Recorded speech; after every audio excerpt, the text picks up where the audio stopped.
E aí quando você ouve um texto dizendo abençoem, não amaldiçoem, você fala, mas não estou entendendo, não é isso que as pessoas estão dizendo. Nós estamos vivendo uma sociedade mundial polarizada, xenofóbica, sabe? Que diz assim, xenos é o estrangeiro, eu não quero estrangeiro.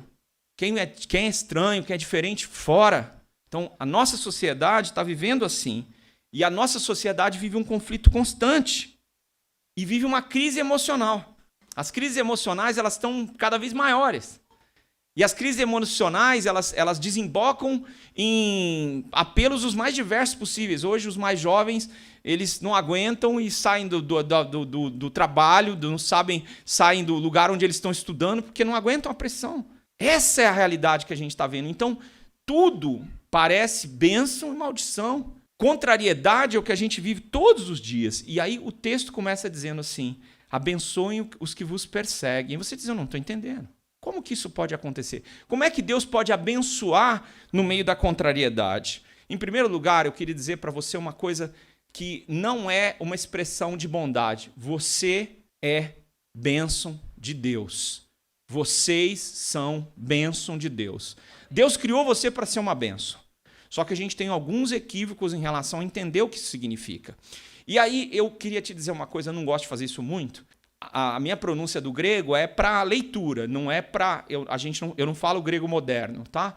Na nossa leitura seria eulogel, a palavra que daí vem a palavra elogio. Que elogio hoje não é o que era antigamente. Quando você fazia um elogio antigamente, era uma exaltação ao máximo que você fazia para uma pessoa. Isso era um eulogel que você fazia. E que foi traduzido, e a Bíblia traduziu para bênção. Bênção de Deus. Deus diz o seguinte, abençoem os que vos perseguem. Eu queria te dizer, em primeiro lugar, que a bênção de Deus não tem dono. Você não é dono da bênção de Deus. Deus abençoa quem Ele quiser. Ele diz que manda chuva sobre bons e maus. E a gente não entende isso. Porque se dependesse de nós, mal não ia ter chuva. Mal não ia sobreviver. E a gente olha tanta coisa ruim nesse mundo e a gente fala, não, esse cara aqui não merece chuva. Mas Deus, na sua bondade infinita, Ele abençoa quem Ele quiser. E não quem você quiser. Mas o que significa ser bênção de Deus? Para Ele dizer, abençoem os que vos perseguem. Você é um rio de bênçãos. Você não é a bênção sozinho. Deus quer canalizar a bênção através da sua vida. E eu vou explicar como Ele não faz isso. E como Ele faz isso. Mas eu quero explicar o que é ser bênção. É você ser um rio. Você não é a fonte de onde a água começou, mas você é um rio. E a água tem que passar por você. Se você retiver o rio, se você retiver a água, você é um lago. Não é um rio. E Deus nunca prometeu fazer da gente um lago. Ele falou, vocês vão ser um rio. Quem crê em mim, do seu interior fluirão rios de água viva. Então você foi feito para ser um rio, não foi feito para ser um lago. Tá? Você não é a fonte, mas Deus é a fonte. Ele é a fonte de toda a bênção possível. Também queria te dizer que Deus escolhe quem Ele vai abençoar. Não, eu já sei quem eu vou abençoar. Aquele rapaz é um abençoado. Eu vou abençoá-lo para ele ser o meu namorado, para ele casar comigo. Não é bem assim que funciona. Deus vai abençoar quem Ele quiser abençoar. É assim que Ele resolve. Ele fala, não, isso aqui eu vou abençoar. E às vezes você está pensando, isso é um amaldiçoado. Mas Deus fala, não, eu vou abençoar. Paulo, ele tinha feito tudo de errado com a igreja. Ananias foi dar um conselho para Deus, falou, Senhor, esse cara aí, esse cara, o senhor sabe o que ele fez com a igreja? Ele disse, não, esse é um abençoado. Ele vai sofrer muito por causa do meu nome. Então, Deus escolhe quem vai abençoar. E Ele escolhe como Ele vai abençoar. Isso é uma coisa que incomoda a gente. Porque às vezes a gente quer ser abençoado, a gente fala, eu queria ter a bênção do dinheiro, a bênção da beleza.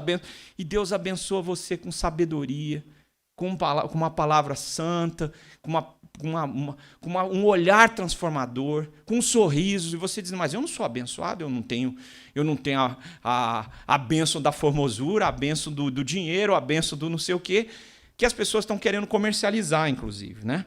E eu também queria dizer que Deus abençoa quem se dispuser a ser bênção. Se você quer ser, não, eu quero receber toda a bênção do mundo, Ele fala assim, não vou usar você, não. Você só quer receber.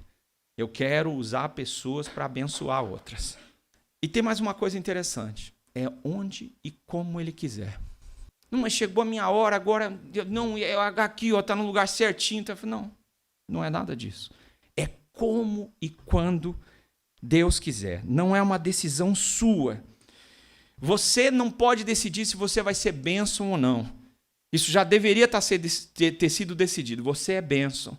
Você abençoa as pessoas, você transforma as pessoas, você é usado por Deus para que as pessoas vejam a Deus e sejam iluminados, sabe?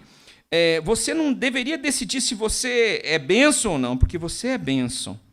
Mas eu queria falar o que é não ser bênção. É você achar que o reino de Deus é seu. E tem gente que acha que o reino de Deus é seu. Como algumas pessoas estão achando que eles são cidadãos de um mundo onde ninguém mais pode entrar, só eles. E tem gente que acha que é isso. Nós somos os escolhidos e os outros são os não escolhidos. E quem é você? Você escolheu alguém? O reino é seu?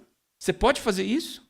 Então, a primeira coisa para a gente não ser bênção é a gente decidir que o reino é nosso e não do nosso Senhor. Decidir que nós somos os reis e não o Senhor. Ele pertence só a Deus e não pertence a você. Não é você que decide quem é do reino dele e quem não é. É ele que decide isso. E ele salva o pecador. Ele salva o pecador. Ele redime o pecador porque ele quer fazer isso, porque ele é bom. O reino é de Deus, não é seu. E quando você começar, sabe, assim, a agorar as pessoas, ter inveja, você está errado. Você não foi feito para fazer isso.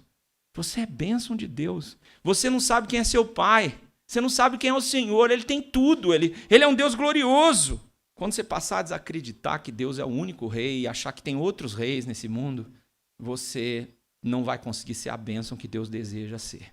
Eu me lembro, gente, que eu passei por um episódio, eu estava na periferia, numa igreja muito pobre. A igreja era muito pobre. Ela não tinha dinheiro para nada. Pra vocês terem uma ideia, para a gente fazer uma faixa, a gente tinha que comprar o pano e pintar o pano. E eu me lembro que eu estava falando essa mesma mensagem, esse mesmo tom de mensagem, e uma pessoa que estava ouvindo a mensagem foi lá, falou com o prefeito e conseguiu o teatro da cidade, que era para 800 pessoas sentadas. Disse, olha, tenho 2 datas para você ocupar. Só para contar para vocês o fim da história, quando a igreja entrou ali, tinham 800 pessoas nas 2 datas, elas sumiram no meio das pessoas, não tinha equipe, não tinha como elas fazerem. E eu lembro que quando eu fui conversar com o prefeito para acertar os detalhes, eu estava muito intimidado, porque a igreja era muito pequenininha, era uma igreja minúscula.